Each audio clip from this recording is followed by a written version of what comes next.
to ask you about basically your own reflections about the impact of the Wikileaks and of you personally. So, which is like something some people would call a revolution in terms of media, in terms of these big leaks and what is changing. What do you think is the real impact it has had in the world? I mean, the impact is twofold, and for some of it it's too early to see yet. So there's all these thousands of events that where individual releases by us have resulted in commissions of inquiry, changes of government, stimulated revolutionary movements, and so on. And the other is change in the zeitgeist. So a change in the general mood about what the standard is for journalism, what the standard is for media, and what is acceptable to do. And it's harder to know which one of these in the end will be the most significant impact.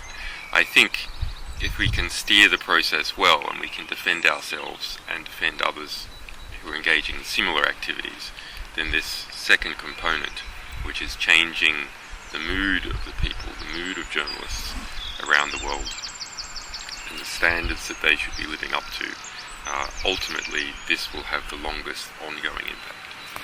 I want to talk about media a little bit later, but I was in Berkeley last week, and you certainly showed up in Skype in this conference, where some people were sitting that and you said, I wrote this down, you said, the diplomatic cables are the most extraordinary encyclopedia of how the world works at an international level and of how the countries work. I repeat your phrase, still trying to reflect about the impact. I mean, what do you expect in the end that WikiLeaks generates? It comes to mind like, Timothy Garton Ashes saying, well, instead of hitting the US diplomacy, this reaffirms the US diplomacy.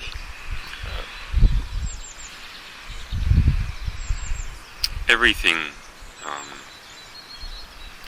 what I think the US diplomatic cables will result in is a resource that everyone in the world can refer to. So that is a sort of a scaffold to make decisions on, and a scaffold to look at how international relations work and how the influence of big business on government works, how the US works in terms of its promotions of certain activities throughout the world, and how countries work internally, at least as seen by US embassies. Mm-hmm. Now, that said, all that is occurring through the lens of US embassies. So this is a US embassy view of the world, and it's approximately 6,000 volumes of material. Mm-hmm. So as an encyclopedia, it is perhaps the greatest encyclopedia ever made, and it is about events predominantly occurring in the past 6 years, so it's very relevant and important people and situations of conflict and pressure.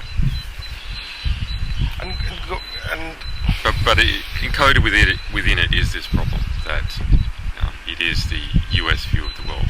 Now, half the US view of the world is actually a good thing. So the United States as an empire has been successful because it has married expressed concern for human rights and democracy together with military, commercial and intelligence power. So it has had the sort of soft carrot in one hand and a brutal stick in the other hand, and it has used both of these two in succession to apply pressure to get its way.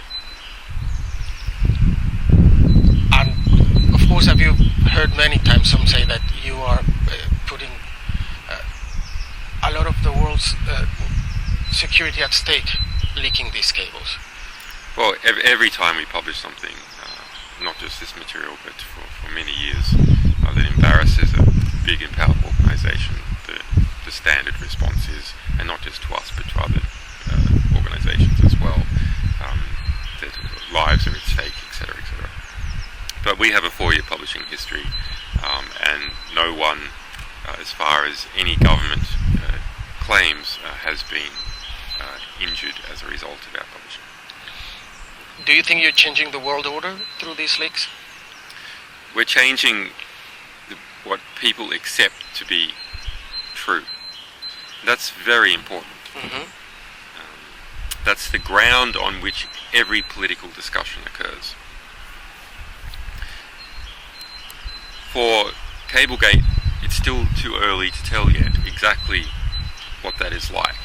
And the number of countries affected also means that it's hard for us to pull back and look, if you like, from the sky about all that has happened. Mm-hmm.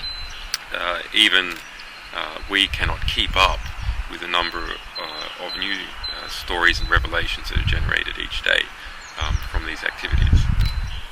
But if we look back, for example, to the Afghan War Diaries, Mm-hmm. where we published 91,000 reports about the American war in Afghanistan, and revealed the specifics of 20,000 deaths that the US military recorded.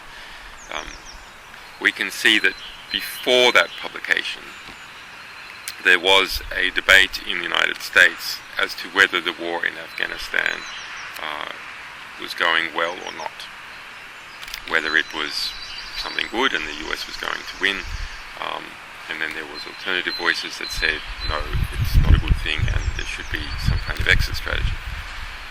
After the publication of this material, the voices became unified that the war in Afghanistan was going terribly wrong.